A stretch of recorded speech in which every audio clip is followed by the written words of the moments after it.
आज का जो हमारा टॉपिक है वो है जामुन का पेड़। लेखक है कृष्ण चंद्र। पेज नंबर 100 आप ओपन करेंगे। Page number 100।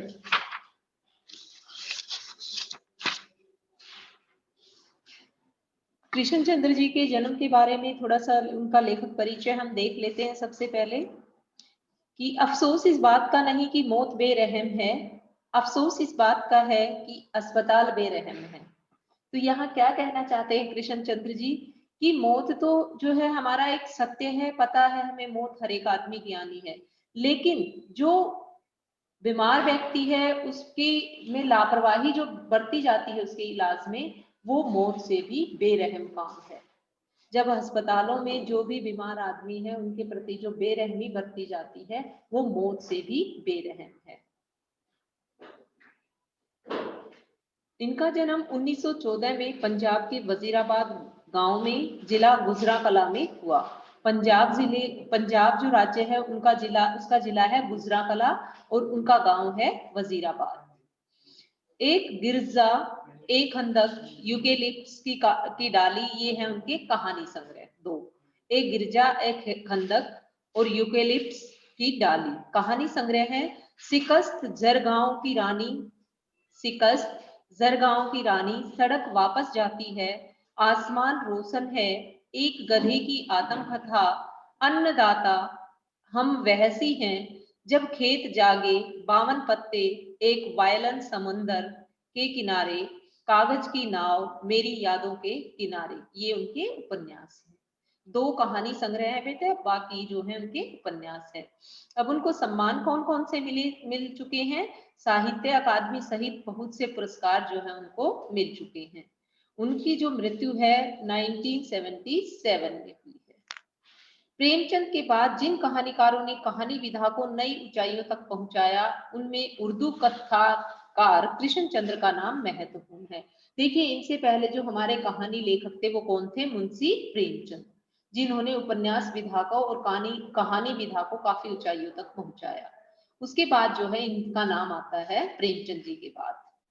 प्रगतिशील लेखक संघ, जिसे हम प्रलेख भी बोलते हैं शॉर्ट फॉर्म में, प्रगतिशील लेखक संघ, ये लेखकों का एक संघ है, प्रगतिशील लेखक संघ। तो उसके भी ये सदस्य रहे हैं। उन प्रगतिशील लेखक संघ से भी इनका गहरा संबंध रहा है, जिसका असर उसकी रचनाओं में स्पष्ट रूप से झलकता है कि जो भी प्रगतिशील लेखक संघ की योजनाएं बनी, जिन पर वो काम कर रहे थे, तो उसका जो असर है इनकी रचनाओं में स्पष्ट दिखाई देता है। कृष्ण चंद्र ऐसे गिने चुने लेखकों में आते हैं जिन्होंने बाद में चलकर लेखन को ही रोजी रोटी का सहारा बनाया, कि इन्होंने अपने लेखन कार्य को ही इनकम का सोर्स बनाया। कृष्ण चंद्र की प्राथमिक शिक्षा पुंछ जिले जम्मू कश्मीर में हुई।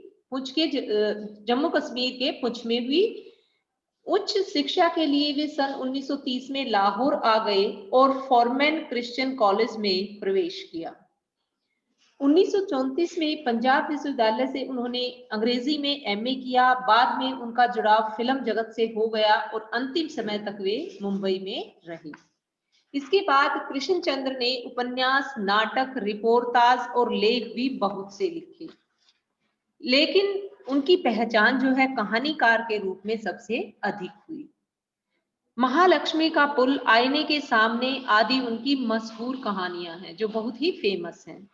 महालक्ष्मी का पुल, आईने के सामने, उनकी लोकप्रियता इस कारण है कि वे काव्यात्मक रोमानियत और शैली की विविधता के कारण अलग मुकाम बनाते हैं, कि जो उनका जो लेखन कार्य है उसमें मतलब काव्यात्मकता है, चाहे वो गद्य विधा में लिखा गया हो, लेकिन फिर भी पढ़ते हुए उसे काव्य का बोध होता है। जो उनकी स्टाइल है, शैली है, वो अद्भुत है, तो इसलिए वो अलग पहचान बनाते हैं लेखन में अपनी।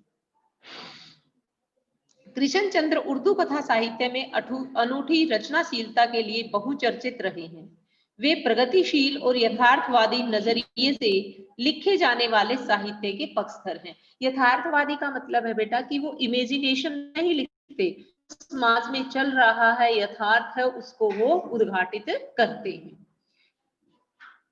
कि ये नहीं है कि जो अगर वो लिख रहे हैं तो सारा इमेजिनेशन हो, तो वो समाज की रियलिटी को, वास्तविकता को उजागर करते हैं अपने लेखन में। जामुन का पेड़ कृष्णचंद्र की एक प्रसिद्ध हास्य व्यंग्य कथा है, हास्य व्यंग्य कहानी है कि कटाक्ष भी किया गया है और हंसी भी आती है हमारी व्यवस्था पर। हमें हास्य व्यंग्य के लिए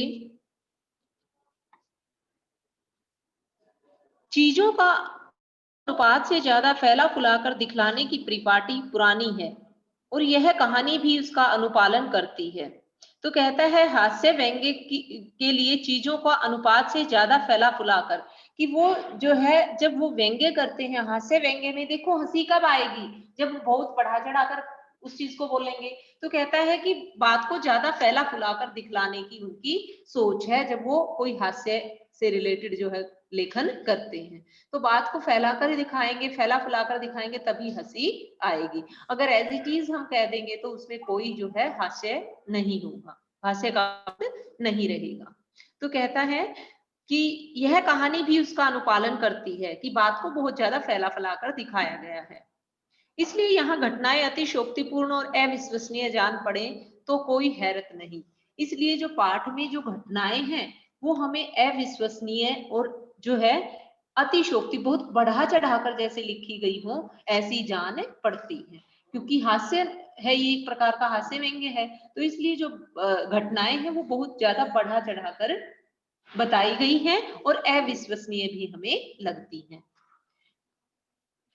विश्वसनीयता ऐसी रचनाओं के मूल्यांकन की कसौटी नहीं हो सकती कि हम जो है विश्वास नहीं कर सकते ऐसी घटनाओं पर।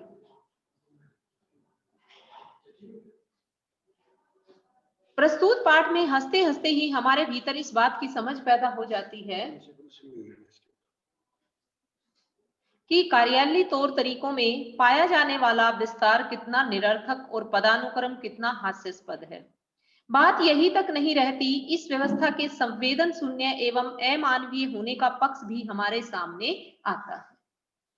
कि क्या कह रहा है लेखक कि जो विस्तार है, कार्यालयी तौर तरीकों में पाया जाने वाला विस्तार, जो हमारे कार्यालय हैं, ऑफिसेज हैं, जिनमें फाइलें एक के बाद एक ऑफिस में पहुंचती है, एक के बाद एक ऑफिस में पहुंचती है, लेकिन उसको साइन होने में, उसके कार्य रूप देने में बहुत समय लग जाता है, इस चीज को दिखाया गया है। और जो मेन मुद्दा है, जिसके थ्रू, जिसके लिए वो फाइल डिपॉजिट की गई है, वो वहीं का वहीं रह जाता है। हमें काफी जो है ऑफिसेज के चक्कर लगाने पड़ते हैं, तब जाके जो है काम हमारा, कई बार तो सालों लग जाते हैं, तब भी जाके नहीं हो पाता। तो इस प्रकार की व्यवस्था को दिखाया गया है कि मेन पॉइंट को कोई नहीं देखता, सिर्फ हमें कार्यालयों के चक्कर काटने पड़ते हैं फाइलों को लेकर, और अंत तक हमारा काम नहीं बन पाता। इस व्यवस्था के संवेदन शून्य एवं अमानवीय होने का पक्ष भी हमारे सामने आता है। तो जो हमारी व्यवस्था है, जो हमारे नियम है, वो कितने अमानवीय हैं कि उसमें जो है मानव की जो है सुख सुविधाओं कोई ध्यान नहीं रखा जाता, सिर्फ फॉर्मेलिटीज चलती हैं कि उसके साइन ये, उसके चाहिए, आफ्टर दैट ये डिपॉजिट होगी। तो हमारी जो व्यवस्था है वो कितनी संवेदन शून्य है, वो किसी की जो भावनाएं हैं उससे कोई वास्ता नहीं रखती हमारी व्यवस्था, और ना जो मानव ने जो भी हमारे मानवीय धर्म है उनसे भी जो है, इंसानियत से भी कोई नाता नहीं है हमारी व्यवस्था का। नेक्स्ट चैप्टर हम स्टार्ट करते हैं बेटा, जामुन का पेट। तो क्या है कि रात को बड़े जोर का झक्कड़ चला। झक्कड़ क्या होता है? आंधी तूफान। सेक्रेटरिएट क्या होता है? सचिवालय। सेक्रेटरिएट के लॉन में जामुन का एक पेड़ गिर पड़ा। सवेरे को जब माली ने देखा, उसे पता चला कि पेड़ के नीचे एक आदमी दबा पड़ा है। माली दौड़ा चपरासी के पास आया, चपरासी दौड़ा क्लर्क के पास आया, क्लर्क दौड़ा सुपरिटेंडेंट के पास गया, सुपरिटेंडेंट दौड़ा बाहर लॉन में आ। मिनटों में गिरे हुए पेड़ के नीचे दबे हुए आदमी के चारों ओर भीड़ इकट्ठी हो गई। तो क्या है, जो सेक्रेटरिएट में जो जामुन का पेड़ गिर गया था, धीरे धीरे क्या है कि उसके नीचे बहुत सारे, उसके पास जो आदमी दबाया था उस पेड़ के नीचे, उस आदमी के पास बहुत सारे लोग इकट्ठे हो जाते हैं। नेक्स्ट पेज बेटा। बेचारा जामुन का पेड़ कितना फलदार था, एक क्लर्क बोला। तो एक क्लर्क जब वो जामुन का पेड़ गिर जाता है तो कहता है कितना फलदार पेड़ था ये, और इसकी जामुनें कितनी रसीली होती थी। दूसरा क्लर्क याद करते हुए बोला, मैं फलों के मौसम में झोली भरकर जाता था, मेरे बच्चे इसकी जामुनें कितनी खुशी से खाते थे। तीसरा क्लर्क लगभग रुआंसा होकर बोला। अब देखिए, किसी को उस आदमी की परवाह नहीं है, जामुन के पेड़ की परवाह है। जामुन के पेड़ के बारे में बातें की जा रही हैं कि इसके फल इतने रसीले थे, इसकी छाया इतनी अच्छी थी, लेकिन उस आदमी की किसी को परवाह नहीं है जो पेड़ के नीचे दबा हुआ था। पता नहीं जिंदा है कि मर गया, एक चपरासी ने पूछा। एक चपरासी पूछता है कि पता नहीं ये आदमी जो है मर गया है या जिंदा है। मर गया होगा, इतना भारी पेड़ जिसकी पीठ पर गिरे वह बच कैसे सकता है, दूसरा चपरासी बोला। नहीं, मैं जिंदा हूं। वो आदमी क्या कहता है, नहीं मैं जिंदा हूं। दबे हुए आदमी ने बड़ी कठिनता से कराहते हुए कहा, जिंदा है? एक क्लर्क ने ताजुब से कहा। ताजुब मीन्स हैरानी से कहा। उसे बड़ी हैरानी हुई कि इतना बड़ा पेड़ गिरने के बाद भी यह आदमी जिंदा है। पेड़ को हटाकर इसे जल्दी से निकाल लेना चाहिए, माली ने सुझाव दिया। मुश्किल मालूम होता है, एक सुस्त कामचोर और मोटा चपरासी बोला। पेड़ का तना बहुत भारी और वजनी है। तो कहता है बड़ा मुश्किल है इसे पेड़ के तने से निकालना, क्योंकि पेड़ का जो तना है वो बहुत भारी और वजनी है। क्या मुश्किल है, माली बोला, अगर सुपरिटेंडेंट साहब हुक्म दे तो अभी 15-20 माली, चपरासी, क्लर्क लगकर पेड़ के नीचे से आदमी को निकाल सकते हैं।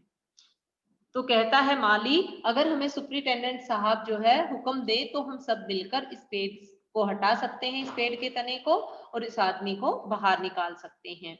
माली ठीक कहता है। बहुत से क्लर्क एक साथ बोल पड़े, लगाओ जोर, हम तैयार हैं। एक साथ बहुत से लोग पेड़ को उठाने को तैयार हो गए।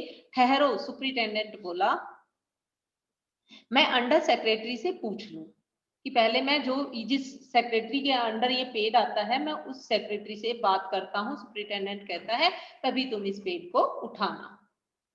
सुपरिटेंडेंट अंडर सेक्रेटरी के पास गया, अंडर सेक्रेटरी डिप्टी सेक्रेटरी के पास गया, और डिप्टी सेक्रेटरी ज्वाइंट सेक्रेटरी के पास गया, ज्वाइंट सेक्रेटरी चीफ सेक्रेटरी के पास गया, चीफ सेक्रेटरी मिनिस्टर के पास गया। मिनिस्टर ने चीफ सेक्रेटरी से कुछ कहा, चीफ सेक्रेटरी ने ज्वाइंट सेक्रेटरी से कुछ कहा, और ज्वाइंट सेक्रेटरी ने कहा, डिप्टी सेक्रेटरी ने अंडर सेक्रेटरी से कहा। फाइल चलती रही, इसी में आधा दिन बीत गया। दोपहर के खाने पर दबे हुए आदमी के चारों ओर बहुत भीड़ इकट्ठी हो गई। लोग तरह तरह की बातें कर रहे थे। कुछ मनचले क्लर्कों ने समस्या को खुद ही सुलझाना चाहा।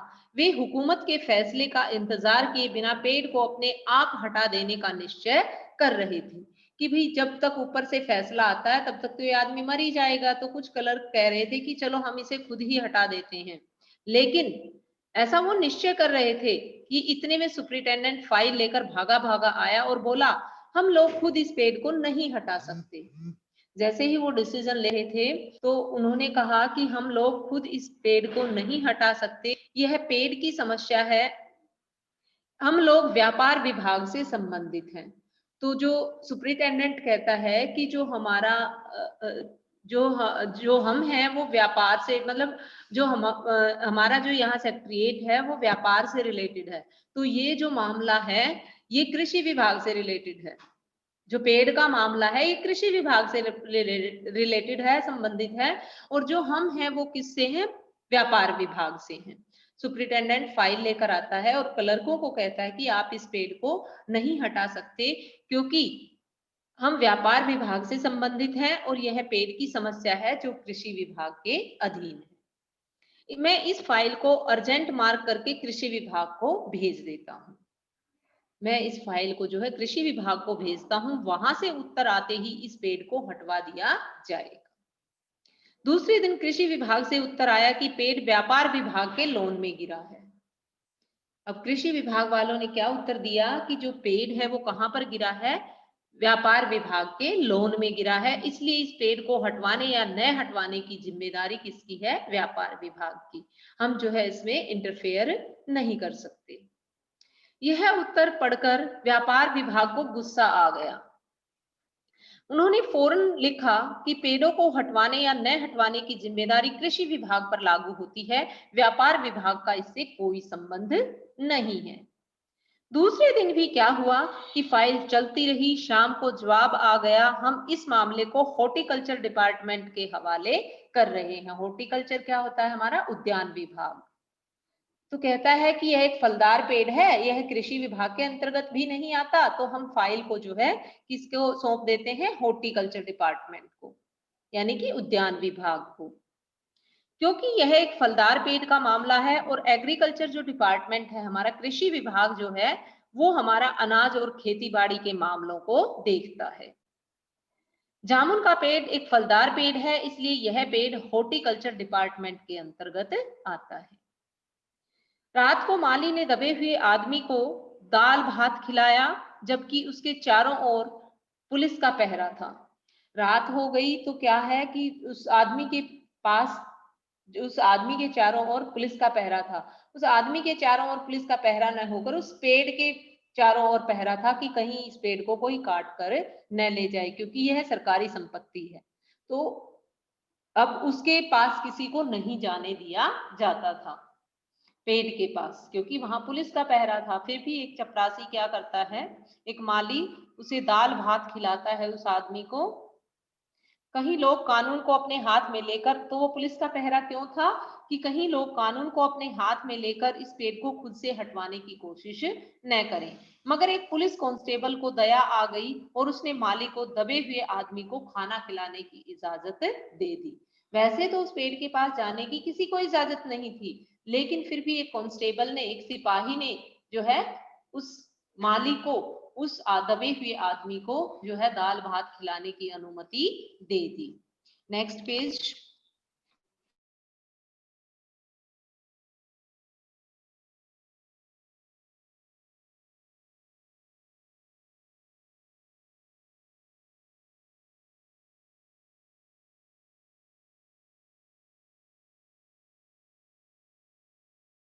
तुम्हारे चूल्हे पर गिर गया, अगर तुम्हारी कमर पर गिर जाता तो तुम्हारी रीढ़ की हड्डी टूट जाती।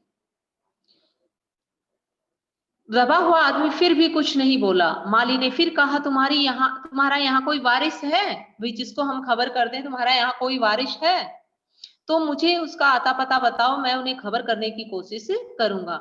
मैं लावारिस हूं, दबे हुए आदमी ने बड़ी मुश्किल से कहा। माली खेद प्रकट करता हुआ, अफसोस, खेद क्या होता है? अफसोस प्रकट करता हुआ जो है वहां से चला गया। तीसरे दिन हॉर्टिकल्चर डिपार्टमेंट से जवाब आया, बड़ा कड़ा जवाब था और व्यंग्यपूर्ण भी, जो हम सोच भी नहीं सकते। हॉर्टिकल्चर डिपार्टमेंट का सेक्रेटरी साहित्य प्रेमी जान पड़ता था, मतलब कल्चरल जो है एक्टिविटीज में वो पार्टिसिपेट था या उसका इंटरेस्ट था। कौन? हॉर्टिकल्चर डिपार्टमेंट का सेक्रेटरी। उसने लिखा था, आश्चर्य है इस समय जब हम पेड़ लगाओ स्कीम ऊंचे स्तर पर चला रहे हैं, हमारे देश में ऐसे सरकारी अफसर मौजूद हैं जो पेड़ों को कटाने का सुझाव देते हैं, और यह भी एक फलदार पेड़ को, और वह भी जामुन के पेड़ को जिसके फल जनता बड़े चाव से खाती है। हमारा विभाग किसी भी हालत में फलदार वृक्ष को काटने की इजाजत नहीं दे सकता। अब क्या किया जाए, इस पर एक मनचले ने कहा, अगर पेड़ काटा नहीं जा सकता तो इस आदमी को ही काट कर निकाल लिया जाए। अब क्या सजेशन आया कि इस आदमी के ही दो टुकड़े कर कर, अगर पेड़ को काटने की अनुमति नहीं मिल रही है। ये क्या है बेटा? हमारी व्यवस्था पर व्यंग्य किया गया है कि किस प्रकार के हमारे नियम बने हुए हैं। ये रियलिटी नहीं है। उन्होंने पहले ही बोला है कि जो ये हास्य व्यंग्य है, इसको, जो बात को बहुत बढ़ा चढ़ाकर कहा गया है, अतिशयोक्तिपूर्ण कहा गया है, ताकि पढ़कर जो है हमें हंसी भी आए कि जो हमारी व्यवस्था है, वो जो हमारे कानून है, जो हमारे नियम है, वो कितने मतलब मानव से कितने संबंधित है या मानव को तंग करने के लिए है। अब क्या किया जाए?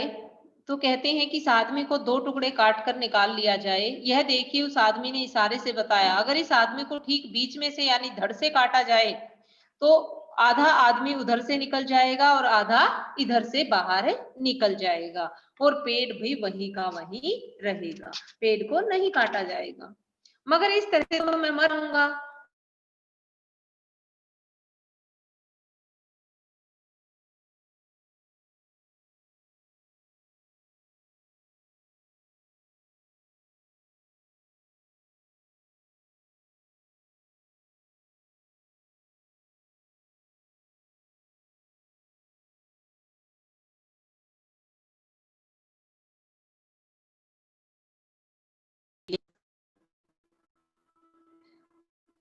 प्लास्टिक सर्जरी शल्य चिकित्सा, हिंदी में बोलते हैं इसे शल्य चिकित्सा। तो समझता हूँ अब इस आदमी को बीच में से काट कर निकाल जाए तो प्लास्टिक सर्जरी से।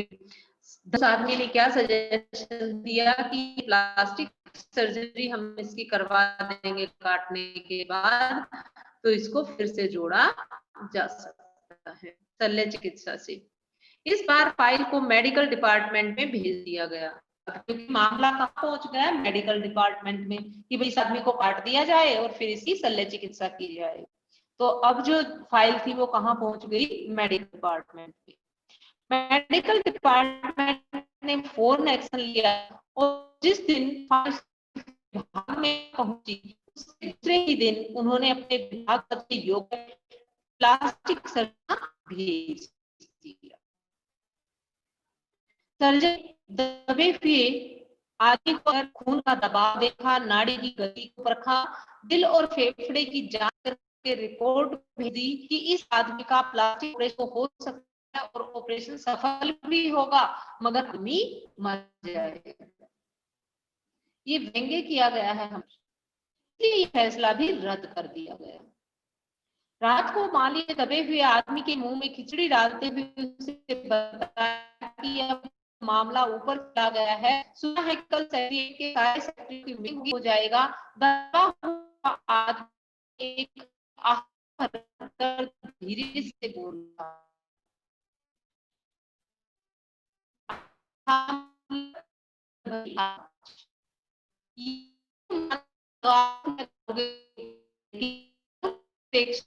ये तो मानव में तुम कार्य कर रहे हो।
तो जब इन्होंने मिर्जा गालिब का ये शेर सुनाया माली ने, उसने दबे हुए आदमी ने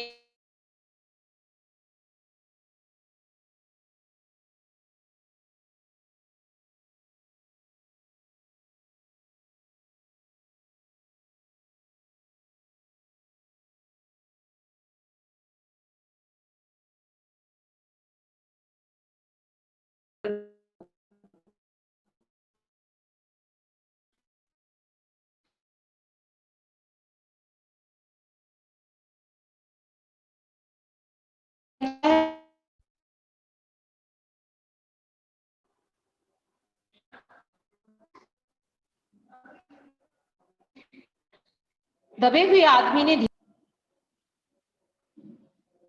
दूसरे दिन माली ने चपरासी को बताया, चपरासी ने क्लर्क को, क्लर्क ने हेड क्लर्क को। थोड़ी देर में ही क्या हुआ,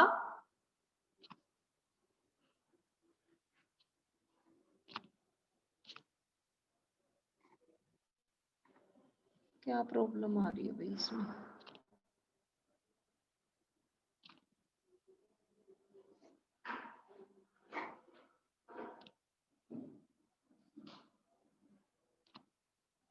लोगों का झुंड शायर को देखने के लिए उमड़ पड़ा। इसकी चर्चा शहर में भी फैल गई और शाम तक गली गली में शायर जमा होने लगे। सेक्रेटेरिएट का लॉन भांति भांति के कवियों से भर गया और दबे हुए आदमी के चारों ओर कवि सम्मेलन का सा वातावरण वातावरण उत्पन्न हो गया। सेक्रेटरिएट के कई क्लर्क और अंडर सेक्रेटरिएट तक जिन्हें साहित्य और कविता से लगाव था रुक गए। कुछ शायर दबे हुए आदमी को अपनी कविताएं और दोहे सुनाने लगे। कई क्लर्क उसको अपनी कविता पर आलोचना करने को मजबूर करने लगे। जब यह पता चला कि दबा हुआ आदमी एक कवि है तो सेक्रेटरिएट की सब कमेटी ने फैसला किया कि चूंकि दबा हुआ आदमी एक कवि है, इसलिए इस फाइल को का संबंध न एग्रीकल्चर डिपार्टमेंट से है न हॉर्टिकल्चर डिपार्टमेंट से है, बल्कि सिर्फ कल्चरल डिपार्टमेंट से है। साहित्य प्रेमी जो होते हैं, साहित्य से संबंधित जो डिपार्टमेंट है उससे है। तो सबसे पहले फाइल कहाँ जाती है? सबसे पहले कहाँ जाती है फाइल? हाँ जी, व्यापार विभाग में। तो उसके बाद कृषि विभाग, उसके बाद horticulture department. Next horticulture department के पास मेडिकल डिपार्टमेंट के पास जाती, चिकित्सा विभाग के पास, और अंत में जो फाइल है वो कहाँ पर पहुंचती है? कल्चरल विभाग के पास। डिपार्टमेंट से अनुरोध किया गया कि जल्द से जल्द मामले का फैसला करके अभागे कवि को इस फलदार पेट से छुटकारा दिलवाया जाए। फाइल कल्चर डिपार्टमेंट के अनेक विभागों से गुजरती हुई साहित्य अकादमी के सेक्रेटरी के पास पहुंची। बेचारा सेक्रेटरी उसी समय अपनी गाड़ी में सवार होकर सेक्रेटरी पहुंचा और दबे हुए आदमी का इंटरव्यू लेने लगा। तुम कवि हो? उसने पूछा। किसने पूछा? साहित्य अकादमी के सेक्रेटरी ने। जी हाँ, दबे हुए आदमी ने जवाब दिया। किस उपनाम से शोभित हो? भाई किस उपनाम से लिखते हो तुम? तो वो कहता है ओस। तो कहता है ओस? सेक्रेटरी ने जोर से चीखा। सेक्रेटरी, क्या तुम वही ओस हो जिसका गद्य संग्रह ओस के फूल अभी हाल ही में प्रकाशित हुआ है? तो कहता है क्या तुम वही ओस हो जिसका गद्य संग्रह अभी प्रकाशित हुआ है हाल ही में? दबे हुए आदमी ने हुंकार में सिर हिलाया। क्या तुम हमारी अकादमी के मेंबर हो? सेक्रेटरी ने पूछा। नहीं।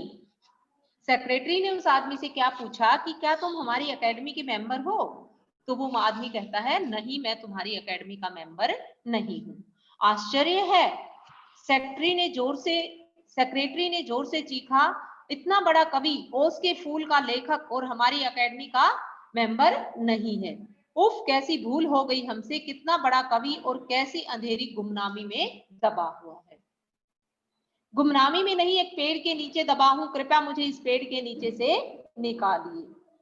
भाई नाम नूम तो फेमस तो बाद की बात है, पहले मुझे इस पेड़ के नीचे से निकालिए, अभी बंदोबस्त करता हूं। बंदोबस्त मतलब अभी देखता हूं कैसे जो है पॉसिबल है। सेक्रेटरी फौरन बोला और फौरन उसने अपने विभाग में रिपोर्ट की। दूसरे दिन सेक्रेटरी भागा भागा कवि के पास आया और बोला, मुबारक हो, मिठाई खिलाओ। अब वो तो उसके नीचे दबा पड़ा, उसको कह रहा मुबारक हो, मिठाई खिलाओ, हमारी सरकारी साहित्य अकादमी ने तुम्हें अपने केंद्रीय शाखा का मेंबर चुन लिया है कि अब तुम जो है गवर्नमेंट अकेडमी के मेंबर हो।